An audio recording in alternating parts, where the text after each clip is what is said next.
And we are live. Hello, everyone, and welcome to the PSBTA Technical Solutions webinar series.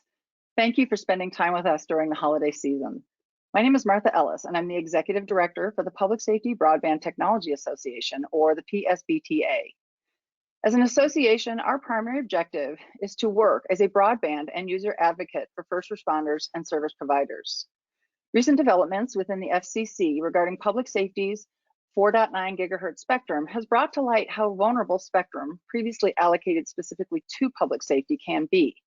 This move also demonstrates how critical it is for first responders to stay informed and, when needed, engage in standing up for the preservation of this finite resource. If 2020 has taught us anything, it has been made clear that the need for first responders' wireless communications is going to increase, not dwindle. Not only is the demand for direct, interoperable, and reliable comms on the rise due to greater interagency response needs, the need for ample and diverse spectrum also increases as innovators continue to identify and remedy communication shortcomings on our behalf. Before we get started today, I have a couple housekeeping items I need to go through. All attendees have automatically been muted to reduce background noise. Any questions should be submitted directly to us through the questions function, which is located at the bottom of the menu on the right side of your screen. Questions will be answered at the end of our panel discussion. We will attempt to answer as many questions as possible and follow up with those that we don't get to during the live portion of the webinar. An email address will also be provided, so if you have additional questions after we conclude today, you can send them to us directly as well. We've heard a lot about FirstNet over the years, but less familiar to folks is that in 2002, the FCC allocated 50 megahertz of the 4.9 gigahertz spectrum to public safety, which stands separate and apart from the National Public Safety Network. Today, that spectrum is in jeopardy of being allocated to commercial use. Because of that, the PSBTA is sponsoring the Public Safety Spectrum Alliance, or the PSSA, to fight to keep that spectrum for public safety use only. What we'd like to do today is to clarify the significance of recent FCC actions, broaden the understanding of why the 4.9 gigahertz spectrum is so significant and to the first responder, and then talk about some of the emerging technologies designed to streamline communications and situational awareness when we need it most. Today, we are joined by 5 public safety professionals who can speak to all aspects of the changes in 4.9 and the broader implications to first responders. Our speakers today are retired Fire Chief Jeff Johnson, who is also a member of the PSSA, Charles Laird with the North Carolina Department of Information and Technology, Battalion Chief Christopher Lombard from the Seattle Fire Department, retired Police Chief Carl Wellness, who also serves as the Deputy Executive Director for the PSBTA, and Fire Chief Bob Horton, who is with Fire District 3 in Jackson County, Oregon. Welcome, gentlemen, and thank you for being with us today. And with that, I am going to turn the time over to Chief Johnson to get us started with our panel discussion on critical public safety spectrum preservation. Well, thank you, Martha, and it's nice to see such a great group of public safety professionals working on spectrum issues. So thank you to my co-presenters. You know, it's always an interesting thing if you're, fighting fire, chopping holes, spraying water and shocking people, or doing, those things that our other public safety counterparts do. These issues of spectrum and communications and technology, it can be a distraction, but the fact is it's probably the most critical thing we're facing right now outside of the pandemic due to its immediacy and its irreversibility. So the 4.9 spectrum issue that's before actions of which were taken by the FCC, that was public safety's 50 megahertz of spectrum, which Martha mentioned, given to us in 2002, and they took it. And they took it because, frankly, we hadn't used it. And if you want to reflect on that for just a minute, 4.9 is a mid-band spectrum.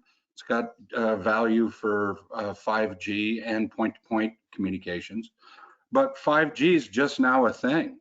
And there are a lot of point-to-point users across the country. So right now, when public safety has the greatest need for mid-band spectrum, the FCC, the current sitting FCC chose to take that from public safety. Listen, they do what they do for their reasons, and we have to respect the process. That said, public safety will do whatever we can to make sure that we have access to that spectrum, and if we can regain that spectrum, we will. And that's because it's not a choice for us. If you look back in time, not very long ago, everything we did was on paper and in books, and now everything government does tends to be digital. And it's, we're past a point where having functioning broadband is a choice. I remember when we first got involved in the do you want a cell phone tower discussion? Do you want a cell phone tower here discussion? Local government really didn't have a dog in that fight. And the reason they didn't is because we rarely use cell phones. We all use push to talk. We didn't have a lot of mobility needs, and it wasn't an issue. But today, look what's changed. Over 80% of the calls that come into 911 come over cell phones. Virtually every aspect of local government, county government, state government, federal government that deploys, we all use broadband data. And you're either going to buy that as a commercial customer and get treated the same as the kid down the street, playing a video game, or you're going to be on FirstNet and be treated like the first responder you are, with priority and true priority and preemption on your own network. So to us, preserving spectrum for public safety is not a choice. And I think beyond focusing on operational issues, we're going to watch public safety begin to focus and more as a generalist rather than just a handful of people. They're going to focus on spectrum because spectrum is the highway on which everything we're going to do digitally runs. It's not an option. And I want to make it a little less obscure. Just think about OnStar for a minute. Here's the way OnStar works today, which is a fabulous gift to the public safety community.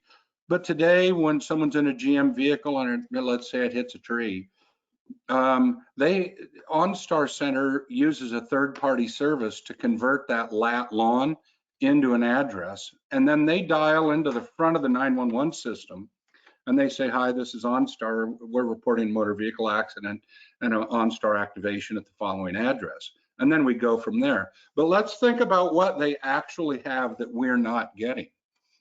They actually know how fast that vehicle was going, what the G-force was of the impact, whether the vehicle's on its wheels or on its top. They know whether the engine's running or not. They know how many people were in that vehicle due to the seat switches being activated.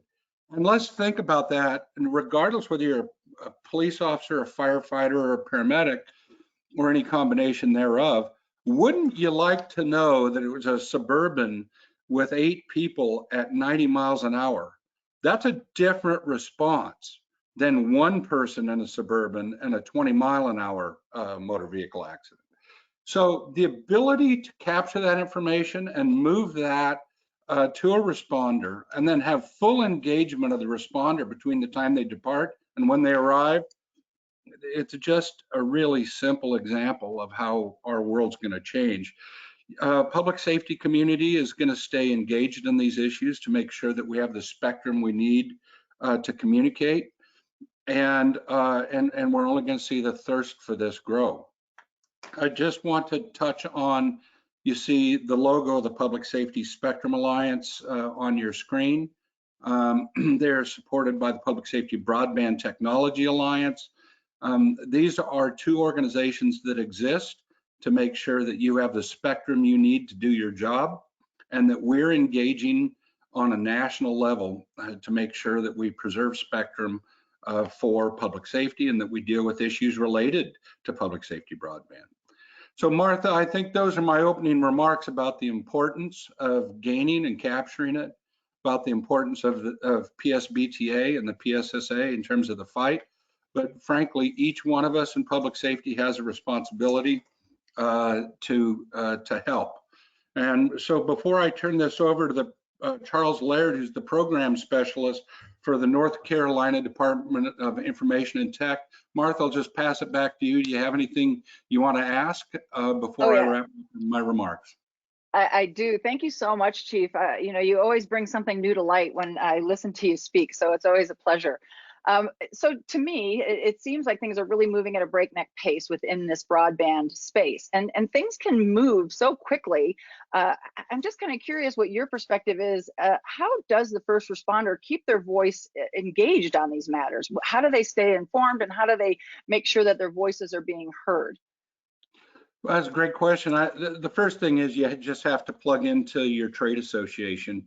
Really, from the PSSA's perspective and PSBTA, we're dealing with APCO and International Association of Chiefs of Police, National Sheriffs, International Fire Chiefs, Western Fire Chief. We are plugged into the associations that get this done and work these kinds of issues. So number one, plug into your professional trade association within discipline.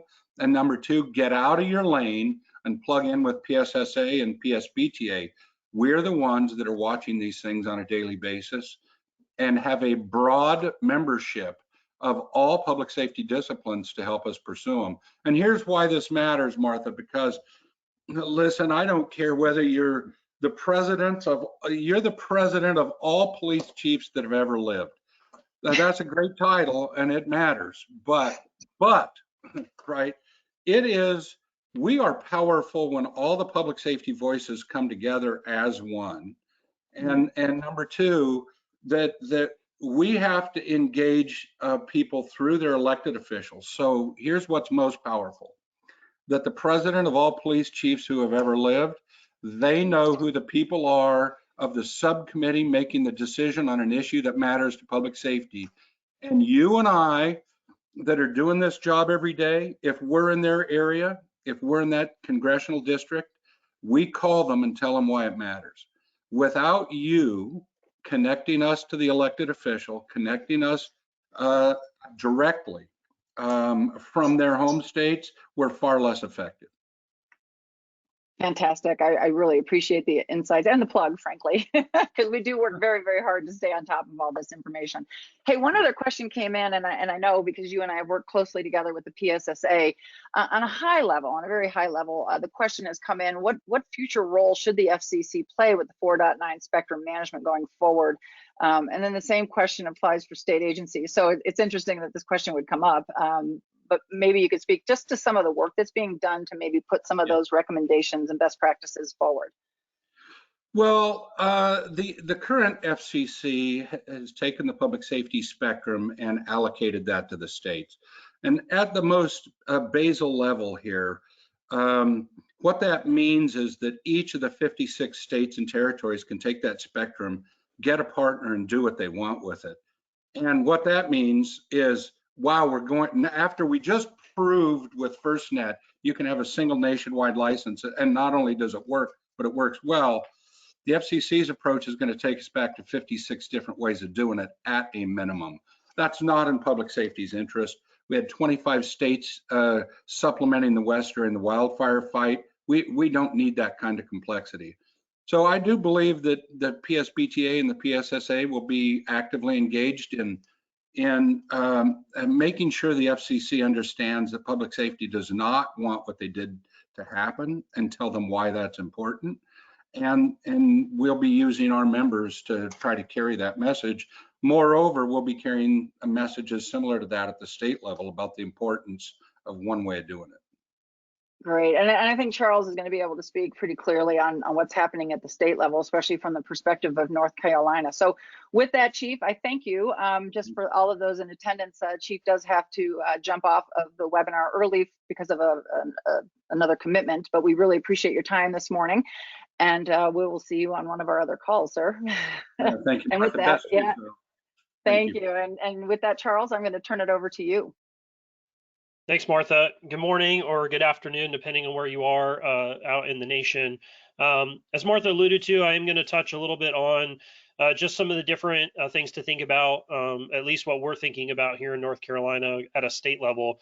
We've already kind of convened a working group of subject matter experts and stakeholders to really talk about this issue and really try and come up with a plan, at least for North Carolina when it comes to 4.9.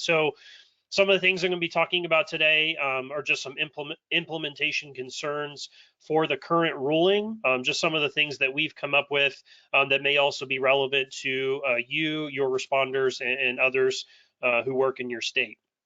So nothing in this new ruling changes any of the current barriers or challenges with this deployment, though it increases the potential users to non-public safety, which will potentially exacerbate some of these issues. The telecom industry is engaged in many states from what we're hearing. The worry is, at least from some of our conversations, is that public safety may be charged a fee in the future for something that we have now for free.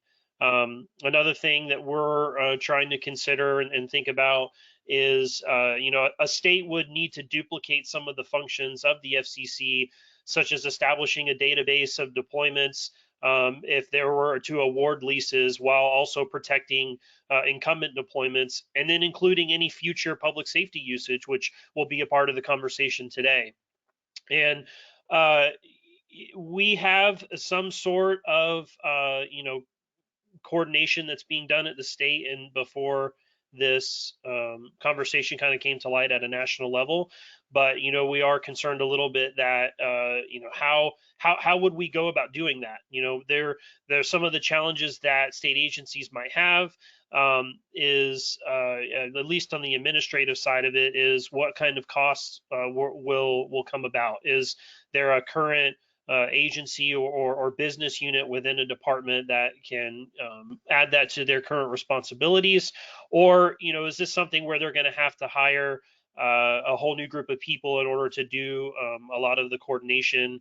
And there might be some states that choose not to lease the spectrum for commercial purposes. They might just keep it for public safety only, but that does put them in an awkward position if they do have some other interested parties within the state that want to make use of it. So obviously administrative costs, there could be coordination challenges. And one of the things that we're looking at is how to involve our state legislature. We think that one possible avenue for success is to look at both public safety and private industry's benefits and present a coordinated view approach to the legislative bodies. Because one of the things that we're looking at is we need to let our legislative bodies know that it's not an infinite resource, and plans do need to be made for the use of 4.9 going forward. So there is a potential for 56 different leasing agreements, which could be less attractive to commercial partners, and also eliminates a unified public safety network for some of the different 5G use cases, like we currently have today with LTE. There are also, from what we have seen, some of the current rules also limit the amount of spectrum that can be used in a single deployment.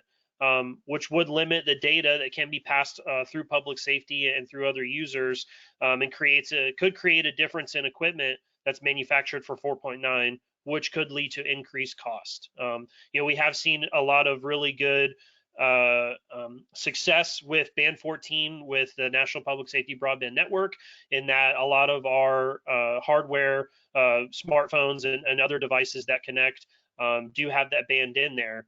So the potential for increased costs on the equipment side, could lead to some complications with public safety using it. So obviously, this ruling has been opposed by a lot of major public safety organizations that are too numerous to list for this webinar. The PSBTA is one of them, as well as the PSSA, who have been out on the forefront talking about this issue. But there are also a lot of ones that you haven't heard of. So there is just a long list of entities that have opposed this ruling. So some of the things that a state could consider for next steps going forward, obviously there are comments out for that 7th further notice of proposed rulemaking, but there are also a lot of appeals that have been filed from several people and several entities to give an extension because of the time that we're in with the pandemic and holidays and end of year. So it could also, a state could file a statement to support the overturning of the 6th order. A state could become a signatory on a joint filing with one of the many organizations or governments that are requesting a reversal, Currently in North Carolina, we're participating in a 4.9 working group that's being conducted by the National Public Safety Telecommunications Council, which is a voluntary group looking to file comment on that 7th further notice of proposed rulemaking. So I talk fast, so hopefully I didn't go over anything too quickly, but just some of the different considerations and things that we're looking at from North Carolina that could also apply to you all as you're looking at this ruling and some of the different concerns and challenges that public safety will have. Thanks, Martha. Next, I'd like to pass it over to Battalion Chief Christopher Lombard with the Seattle Fire Department. Chief Lombard, floor is yours. All right, thank you very much. So today my goal is to talk a little bit about just some of how the use cases are and how we're using it, particularly here in the greater Seattle metro area, and how a lot of other areas may be using it as well. First, I want to give a call out to two of our Seattle folks who kind of manage this, being a big metro area. Cecil Grant is the city of Seattle's, manages our canopy system, and then Spencer Bonner is our radio communications manager. And while I was aware of what we were using the frequency for and kind of some of the use cases, these guys were able to spool me up even more on a lot of the other kind of uses that I hadn't even considered that are so important to city operations and even regional government. From a city perspective, a couple of important nuances that I wanted to just kind of highlight and point out. The 4.9 gigahertz has offered the city an incredibly reliable communications backbone tool in many ways similar to how the 2.4 and the 5 gigahertz stuff is used by private people, homes, government, and some of the commercial environment. The nice thing that we like or have enjoyed is that this spectrum is more or less fully under our control, as far as management on the equipment deployments and whatnot, certainly keeping within the FCC guidelines, rules, regulations, and whatnot. But this flexibility has been really huge, really important for us as far as our ability to quickly implement solutions with really reasonable costs, knowing that, laying fiber and some of those hard connections, you got to really plan for them. How long are you going to have them? How long are they going to be in place? Whereas a lot of this wireless stuff is much cheaper, relatively speaking, and the ability to pick it up and port it around. It is worth noting that we also make extensive use here in Seattle of, some of the 6, 11, and 18 gigahertz spectrum as well. But again, the 4.9 really provides a good balance between the available license spectrum, again, with the license stuff, which is really regulated, the 6, 11, and 18 gigahertz, but then the free-for-all stuff of some of the unlicensed spectrum. So it's kind of in that sweet spot, and that's really worked well for us. One of the things that we found is that equipment costs are really pretty reasonable in those operating bandwidths, again, because it falls kind of in that sweet spot. The 4.9 gigahertz band provides, we use it for a lot of point-to-point solutions, but we also use it for point-to-multi-point solutions. And that's something that really is not available in some of these other frequency bands, some of these other spectrums. And that's huge, as you'll see when I start talking about some of our use cases. In a world where there's so much pressure on the spectrum by commercial interests,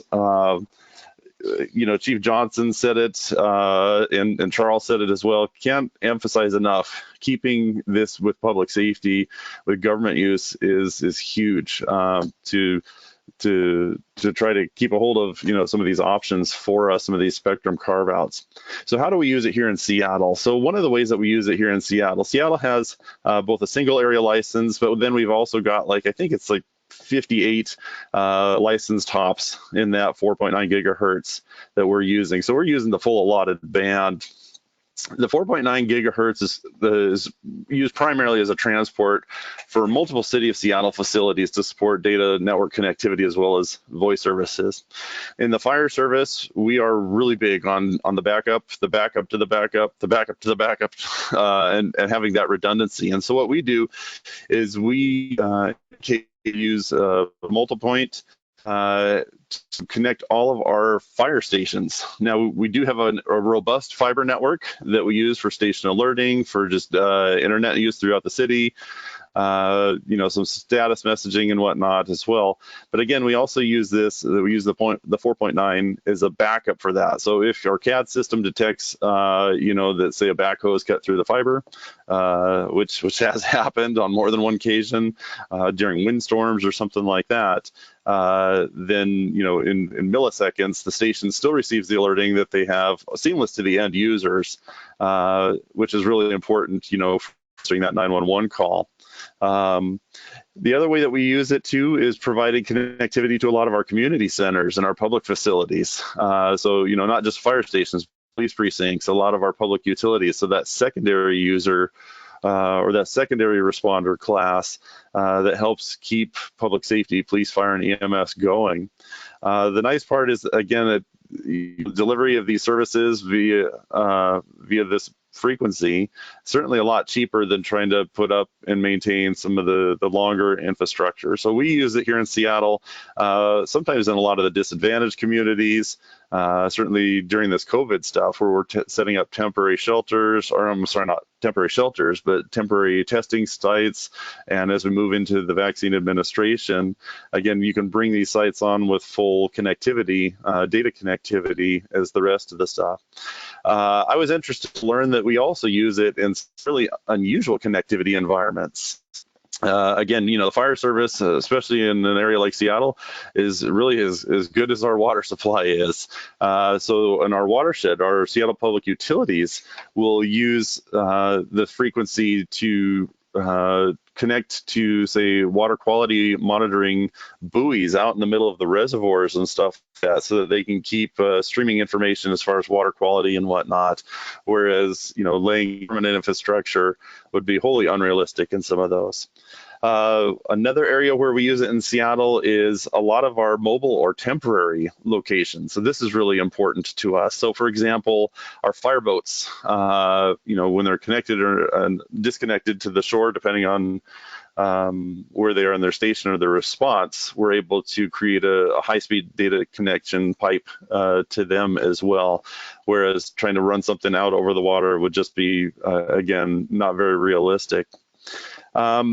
Looking into the future, we see really exploring a lot of this deployable type concept a lot more with mobile precincts, mobile EMS type shelters, tents, again, I mentioned the COVID vaccine deployment, fire department command centers, being able to, certainly in a metro area like this, being able to see a high site or something and then be able to tap into that big data pipe, working in partnership with our FirstNet connectivity.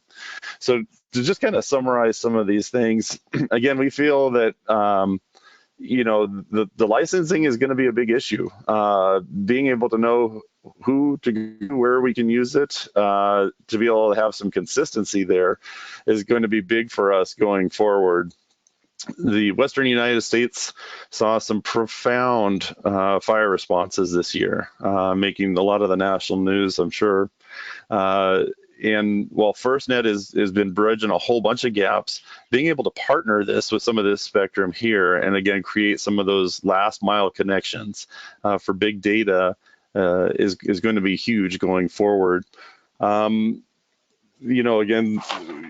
not anything that Chief Johnson and that Charles haven't already mentioned, as far as just knowing who to go to, where those connections will be, and how to be able to do that. The deployable part, again, going into these Western fires that are not going to stop in the next couple of years, is going to be really important as far as how we start using the data that Chief Johnson was talking about. The hook is set, people are used to it, and now when they don't get the data, that's when we start to run into problems.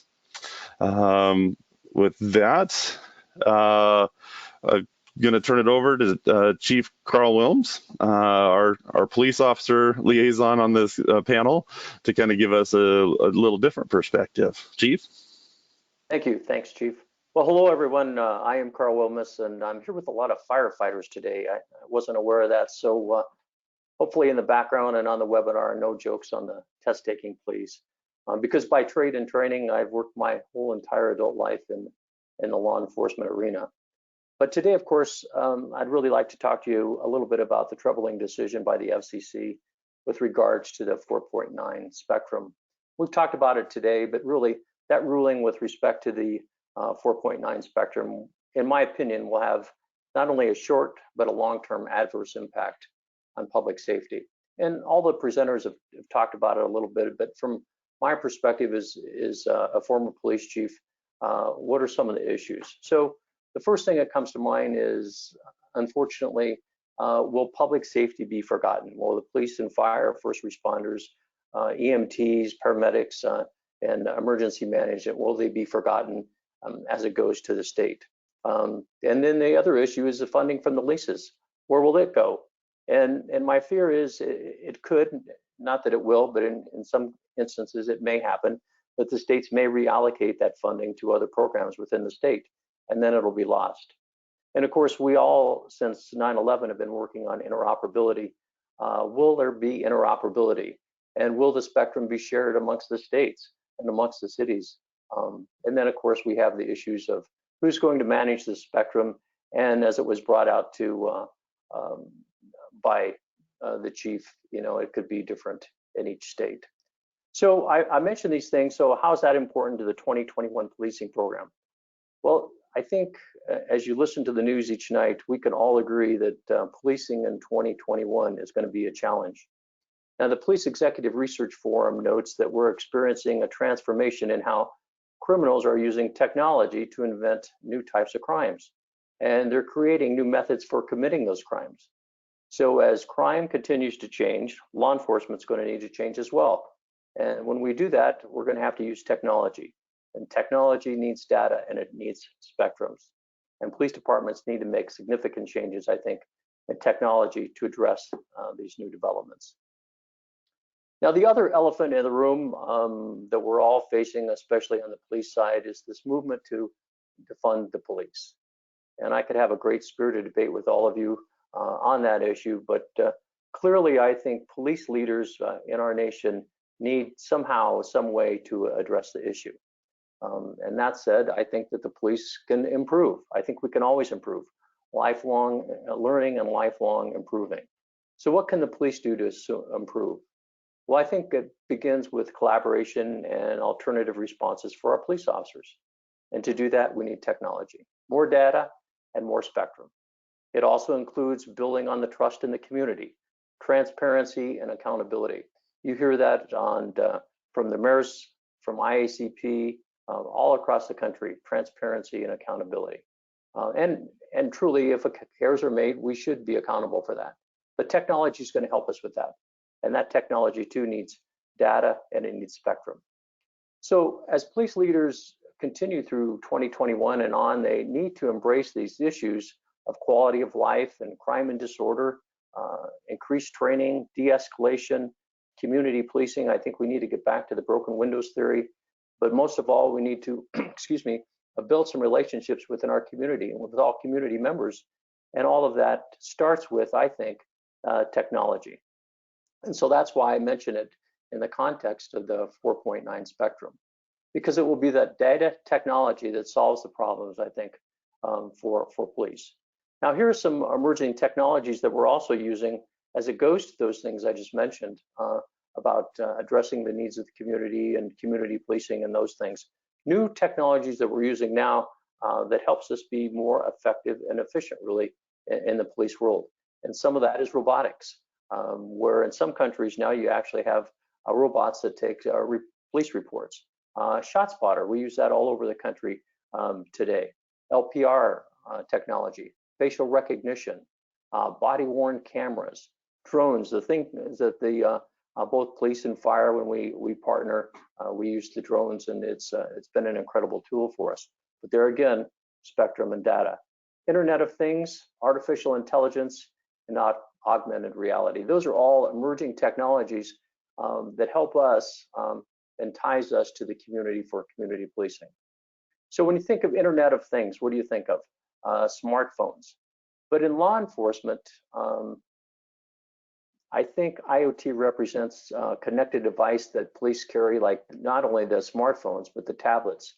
And we have body cameras and surveillance and drones and external data sources, and we take the CCTV cameras and the web-connected intrusion devices, maybe your Ring home system and your security management software, and we put all those together into one area, and that all needs that broadband spectrum. Here's an example. In Detroit, Michigan, they have Project Greenlight, and that's where they put gas stations and convenience stores. They've installed high definition cameras and live stream video, and it goes right into the police department. And then the Project Greenlight partners need to meet this different standards for that, but that has been very effective in deterring the crime. Then there's augmented reality, which is kind of fun, and again, it's emerging technology for policing. How do we do it better? How do we engage with our community? And how do we increase that transparency? Well, AR can help us. And if you think of AR, augmented reality, probably the simplest way to explain that to you on a webinar like this is if you're watching the football game tonight, you'll see the artificial first down line as the runners are trying to reach that first down line. Well, we can use that in police work too. Real-time intelligence about crimes and criminals in patrol area. That could be augmented reality, where we incorporate facial and voice print and other biometric recognition data of not only known criminals, but that known criminal information will provide us instant identification. So it's a safety issue for officers. It keeps them safe, and they go home safe at night. If you look at high incidence of SWAT operations, well, we can make SWAT a little more safer and more effective. And in the media, we always hear information on SWAT. Did it go bad? Did it go right? Well, in tactical situations, if you use augmented reality, the modulation of the audio effects of just gunshots, both hostile and friendly, that can provide safety not only to the citizens, but to the officers. Advanced optics for thermal and infrared imaging for location and apprehensive of fleeing criminals, or when we have lost children, or those things, or in a tragedy, on a homicide situation, if there's a buried or concealed evidence, or missing persons or survivors. So all of those things are augmented reality. And of course, the two big that you probably come to mind right away is better supervision and the training that we can do, whether it's a use of force training with augmented reality, or whether it's driving with augmented reality. All of those things can certainly assist us in the police world. So hopefully you can see from the police perspective how this preservation of this 4.9 gigahertz spectrum has an impact on us. And so I have an ask for each one of you, much like Chief Johnson. My ask to each of you on the webinar is to act. And I had a director of the Colorado Bureau of Investigation who used to say, it was Bob Cantwell, he used to say, you know, we need to be part of, not apart from. And so I think we really need to be part of the solution and respond to the response for the FCC with the comments, and that's coming up at the end of the month. So we need to actually take time and write something out and send it to the FCC. And like Chief Johnson said, we need to contact our elected officials. And we also need to be part of organizations like the Public Safety Broadband Technology Association. If we all band together, I think we can make an impact on it. And this is really an issue of public safety. And my fear is once this public safety spectrum is gone, this 4.9 spectrum is gone, it's gone forever. So I think we need to act as quickly as possible. And I think from my perspective, in the police service, that's why it's important. And now with that, I think Chief Horton is going to explain the next steps in the process and his perspective really on the preservation of this important spectrum for everyone. Chief Horton?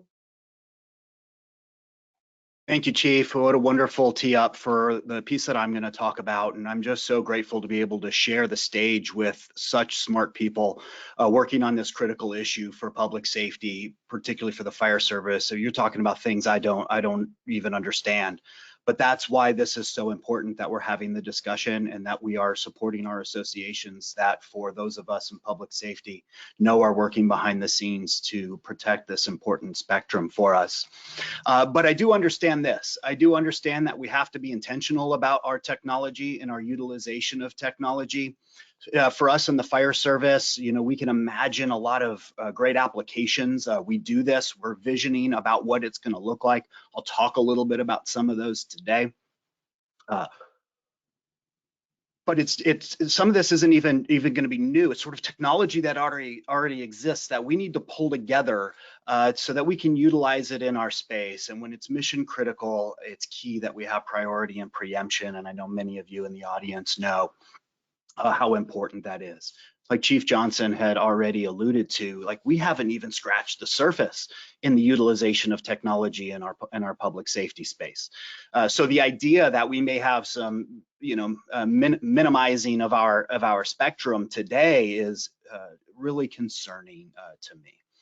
When we break down our processes as fire service or public safety professionals, we're looking at we have expertise in call processing, in the gathering of intelligence, in making response-related decisions, and deploying mobile resources to do problem solving. And when we zoom out for a second and really take a look at what that process looks like, you can start to see amazing opportunities in 2020 and going forward about where technology can improve that process. So today, in many of our organizations, we accept what comes out of our communication center, and that's not disparaging the communication center, it's sort of our process, is the stage at which we're accepting their output as our input as fire service. Many times we're still, you're hearing it across the radio, let us put a unit on scene, let's get eyes on the scene, and then we will make decisions. But it's quite strange because there's a lot of information and data that may be available to us ahead of that. So if we really look upstream to the incident or the moment that an incident had occurred, and even if you're just talking about cell phone footage and video that's being recorded as an incident emerges, are we capturing that type of video footage in an intelligence processing space so that we can make critical resource deployment or tactical decisions well ahead of the actual person showing up on scene? And Chief Johnson gave a great example about OnStar and the role that OnStar can play. That is just a small space of where information or data is available for our first responders that we can put into their hands and into their heads as they are deploying out to a scene. We can look at other industries and what they're doing and find some applications, those that are moving resources around to try to accomplish similar tasks, although ours, we would argue, of course, is from public safety perspective, has some mission criticality to it. I look at the airline industry. I think about how they're able to use instrumentation and technology to be able to fly in zero visibility environments. And then I think about that we're putting firefighters into buildings, a warehouse, for example, low visibility, no visibility, and we're still relying on the things that we can reach out and touch or a tool that we're pressing out. I grew up I was a product of the 80s, grew up in the 80s and the 90s. When I was a young kid and I watched the Terminator, I thought it was so cool. All of these heads-up display that the Terminator had. I watched that movie, now under this lens of technology that we're talking about, and I see things really different and scratch my head and say, why not? Why don't we have the type of heads-up display for our folks available where we're at today? And the answer really is we've got to pull that technology in. We have to be intentional and we have to be deliberate about plugging that into our space. It's available, a lot of it's available, and there's some areas where there's still some other emerging technology. Carl mentioned the NFL. I like to use an NFL analogy as well. I mean, you're watching our sports evolve with the utilization of video, augmented reality, as he had shared. And I'm imagining this space where you have, from an official challenge review that's happening in New York or even on the field in the booth, there's all of this intelligence that's being gathered in a room. It's being processed by offensive or defensive coordinators, shared out to the team, and they're executing a play. And I sit and wonder, as I think many of you do, why aren't we there in the fire service? Why aren't we collecting this technology? Why aren't we utilizing this intelligence? And why aren't we improving the environment? One of those, types of examples is Z-Access. We've been talking about Z-Access for years, and it's posed a bit of a challenge for us. But we're on our way, and we've got to get to that space. Prior to coming to where I work now in a rural community in Oregon, I grew up in public safety. in the city of Las Vegas. We had immense high rises, and the idea that we're putting 2 to 3 dozen firefighters into a building that's 60, 80 stories tall, and we don't have a solid idea of which floor that person's on, except if they communicate that to us in 2020 going forward. This truly is unacceptable for where we're at. I could talk, for hours just about where the possibilities of the emerging technology is to improve the environment, like Carl had said, about safety, about effectiveness, and about efficiency that we can be implementing into our service. But really, the takeaway that I want to share for this audience, this webinar, is this all takes spectrum to accomplish it. Love my mom, contrary to her belief, the cloud where all of this information goes isn't quite literally in the sky. It's actually hardware and and software, and it takes this deliberate practice to make sure that all of that storage of information is safe and has redundancies, as we had heard about. There's an entire process that's behind the scenes. And it is so important that us as public safety professionals are indeed, in fact, supporting our associations and our industries that are working on these issues, because many folks don't even realize that our spectrum is being threatened to be commercialized. We have only scratched the surface about where and how technology will improve the safety and the effectiveness of our public safety professionals into the future. So now isn't the time that we lose spectrum. Today is the time that we grow spectrum. I really appreciate the opportunity to share some of those thoughts on this panel, and I'll be available for questions. This is a call to action for all of you. It is time to be engaged, ask the questions, connect with the associations. Martha concludes my part of the webinar. I'd like to turn the floor back over to you. Fantastic. Oh, again, as usual, I'm so impressed by everybody's insights. And Chief, honestly, you really hit the nail on the head. Not only are we only scratching the surface with what the capabilities are, when you look at the exponential growth of technology and how it can be applied, what always fascinates me is the variability across the country of how all these technologies are also being used. And I think a lot of that clearly plays into the access to a reliable network. So it all goes back to, the real watershed moment for public safety to get FirstNet up and running and have it there, so that as we build these things into our emergency operations plans, there's a much higher level of confidence that those tools are going to be there for us, right? I mean, it's one thing to keep loading everything up in these technological apps and hardware, but if you're not able to rely on the network, that is clearly a problem.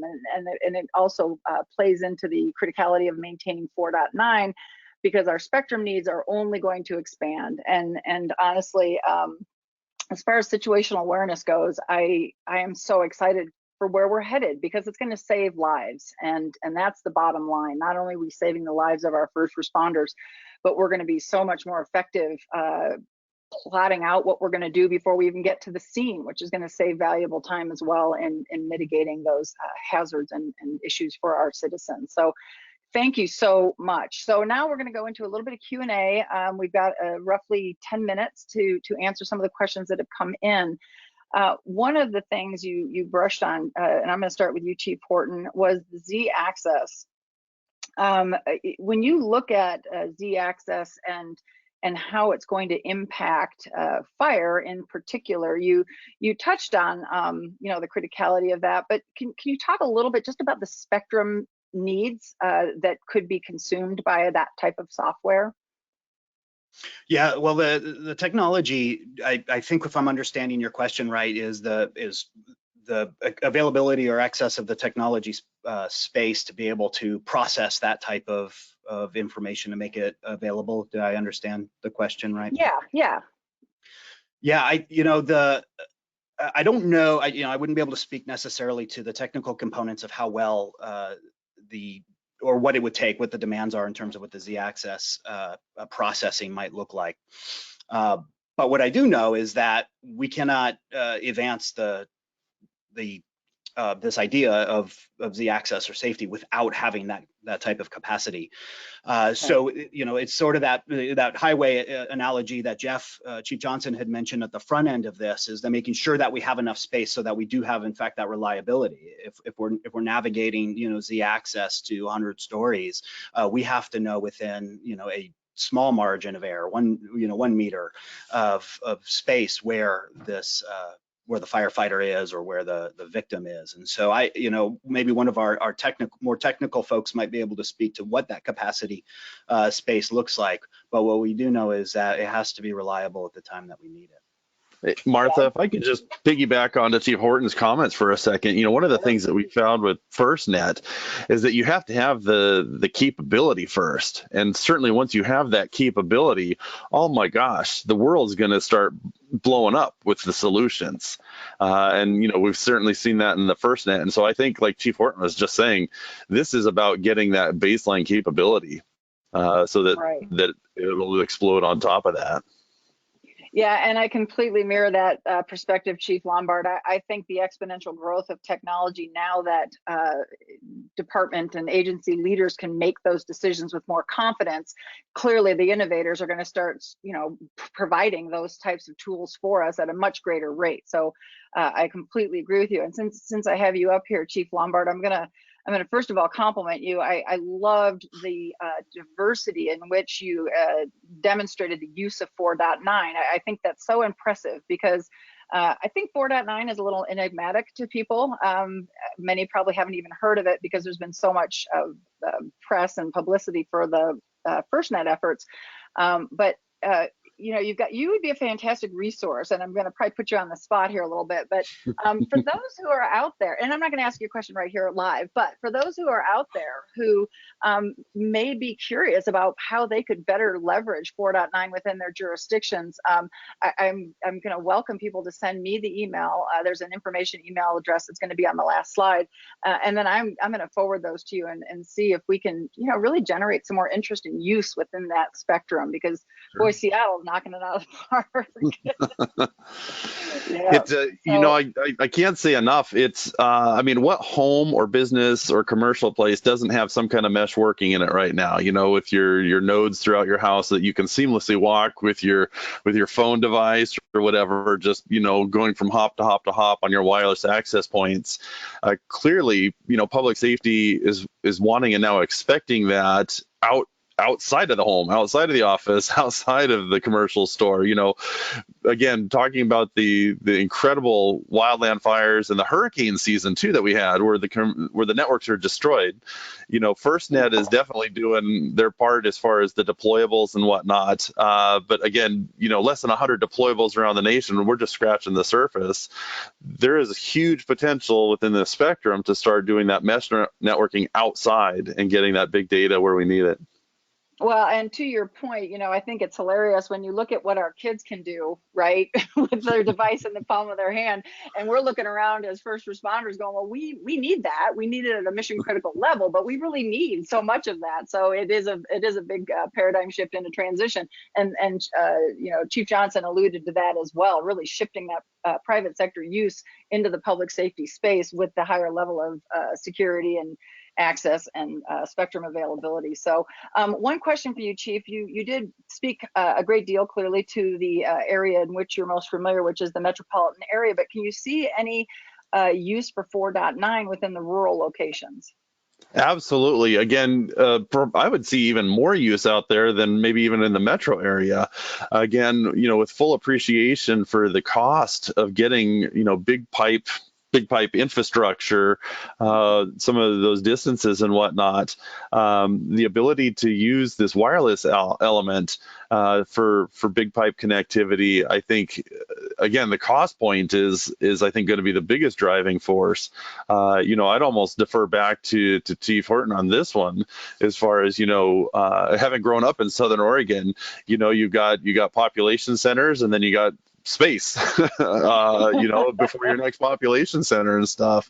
And so I think that this is definitely an untapped resource for that. The Western United States has so much space, and we've been burning up every summer. It's kind of similar again to how the hurricanes have been, and I've seen this a lot with my FEMA urban search and rescue response and stuff as well. So that ability to come in, quickly set up some infrastructure, pass your data out to the field and receive it back, and then be able to pack up and take your infrastructure with you when you move on to the next point is good. So, those two parts, the temporary aspect of it, and then those areas where I want to get connectivity out to maybe a rural fire station where stringing line is just going to be too expensive. Well, and again, your point really accentuates the whole notion that educating people on how to use 4.9 is going to be really, really critical moving forward, regardless of what the FCC ends up doing. So again, you guys are all tremendous resources, and I'm so glad that people are on and getting to kind of meet you and see what's available out there as far as what's been done before, and you don't have to reinvent the wheel, and also having the vision for where these things can go in the future. So thank you very much for that. So Chief Wilmes, I'm going to go back to you real quick and talk a little bit about the emerging technologies within the law enforcement space.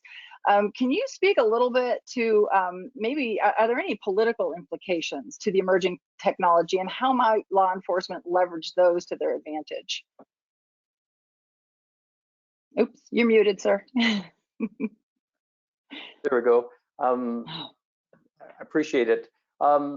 There is one political use case that I can think of, and I've told this story before, but I think I'll tell it to this group too. I think as a chief of police, we've probably, or even in the fire service, you've all been in front of those city councils and those open sessions where a city councilman or a citizen will question the chief of police and say, we haven't seen a cop in our neighborhood for months or weeks. And so what do? Well, sometimes you go back and tell the patrol commander, hey, send some cops out there, be more visible, get out of the car, do some knock and talks. But in this particular case, with the police department I was with, we had partnered with Visual Labs, which is a body cam company. And so part of their body cam is not only situational awareness, but position location awareness. And so we were able to do a political for both the city council and the citizens. We did a heat map, and so because that body cam shows every place that police officer goes, we were able to do a heat map and bring it back to city council the next week, and actually show that not only had the police not been in the neighborhood in months, they actually were there in that month for over 1,000 times, and we could actually point to it where the officers have been past that. So you talk about silence in a city council meeting, but just take it away from this perspective. It's those kind of technologies that really will help us, because take the humor part out of it. It's an opportunity for us in the police service to connect with the citizens, and it's that accountability piece that I talked about earlier. So it's that accountability to our citizens, and we were able to show that. So kind of an example for both of those things, but humorous, but still very effective. Yeah, but no, that's a great example on how we can utilize data to really stand up to some of the anecdotal positions that people take.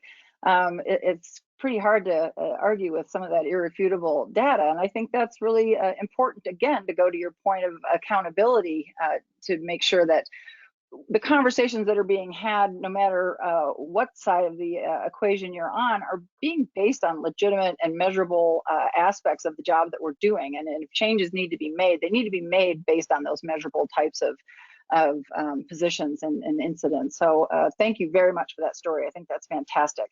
Charles, we're going to wrap up with you on the question. So it sounds like North Carolina is being extremely proactive, which I love to see. And again, you being here is demonstrative of that. But can you give any advice to the state level IT officers that maybe aren't as familiar with the situation or aren't really sure what they should be doing or the questions they should be asking? Sure. I think that Red Grasso and I, Red Grasso is the program director of our program. It's just the two of us. We are pretty lucky in that we're public safety technologists and that we have experience in both worlds and we can speak both languages. But we're also well aware that a lot of our colleagues in both spaces may not have that crossover. So what I would say is that if there are public safety practitioners that are obviously very passionate about this issue, but may have an individual or an entity within their state government who could be in a position to either provide influence or, if nothing changes, be administering the spectrum, is to engage with them. And then inversely, going back to your question, if I was an IT professional with no public safety background, I'm sure there's probably someone somewhere in state government that is a self-proclaimed technologist, and that would be potentially happy to take on this issue. And so it's about partnerships and it's about relationships, just like everything else we do in public safety. One of the comments or quotes that some of the folks in our state like to talk about is, everything starts at the kitchen table. We obviously are very personable people.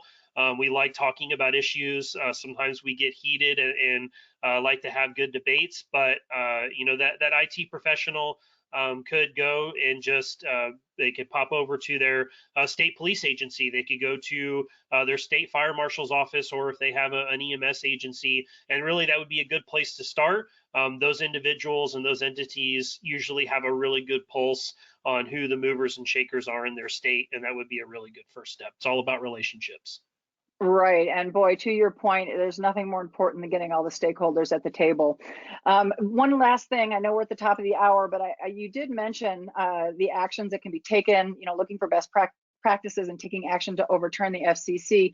I did want to inform the audience that the PSSA is working on all aspects of these actions as an FYI, and we currently have a request for reconsideration and a stay in with the FCC. So again, we continue to work diligently on your behalf and in the preservation of this valuable resource. So gentlemen, thank you so much for your time.